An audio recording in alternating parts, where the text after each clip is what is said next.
यह कहानी है एक साधारण मछुआरे की, जिसने अपने विश्वास के बल पर एक प्रेरित का रूप लिया।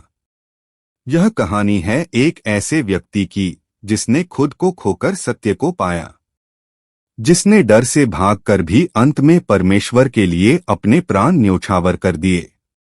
यह कहानी है पतरस की, जिसे यीशु ने चट्टान कहा और जिस पर विश्वास की नींव रखी गई। गलील सागर के किनारे सूरज की पहली किरणें लहरों पर झिलमिला रही थीं।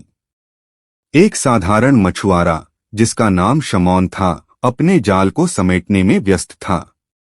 तभी उसके कानों में एक कोमल लेकिन दृढ़ आवाज गूंजी, शमौन, मेरे पीछे आओ, मैं तुम्हें मनुष्यों का मछुआरा बनाऊंगा।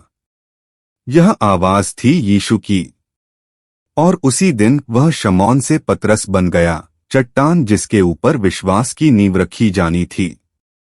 समय बीता और पतरस ने अपने आंखों से चमत्कार होते देखे।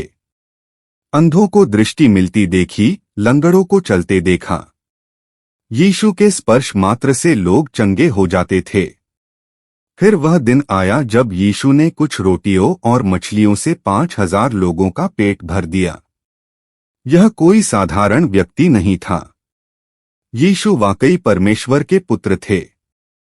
एक रात जब नाव तूफान में थी, पतरस ने देखा यीशु पानी पर चल रहे थे। विस्मय में उन्होंने कहा, प्रभु, मुझे भी चलने दीजिए।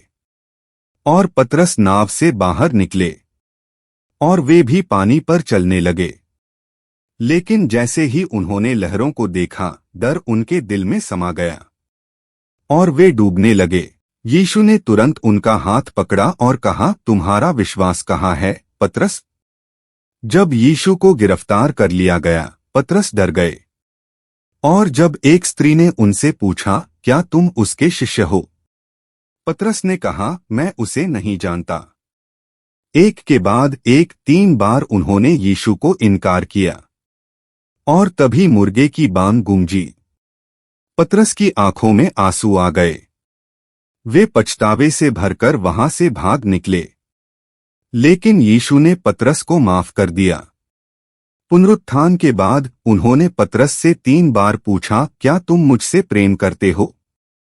और 3 बार पतरस ने कहा, हाँ प्रभु, मैं आपसे प्रेम करता हूँ। यीशु मुस्कुराए और कहा, तो मेरी भेड़ों की देखभाल करो। और वहीं से पतरस की असली यात्रा शुरू हुई। उन्होंने हजारों लोगों का जीवन बदला। सम्राट नीरो के शासनकाल में, जब मसीही विश्वास को कुचला जा रहा था, पतरस को रोम में गिरफ्तार कर लिया गया। जब उन्हें क्रूस पर चढ़ाने की सजा सुनाई गई, तो उन्होंने कहा, मुझे उल्टा क्रूस पर चढ़ाया जाए, क्योंकि मैं अपने प्रभु के समान मरने योग्य नहीं हूँ।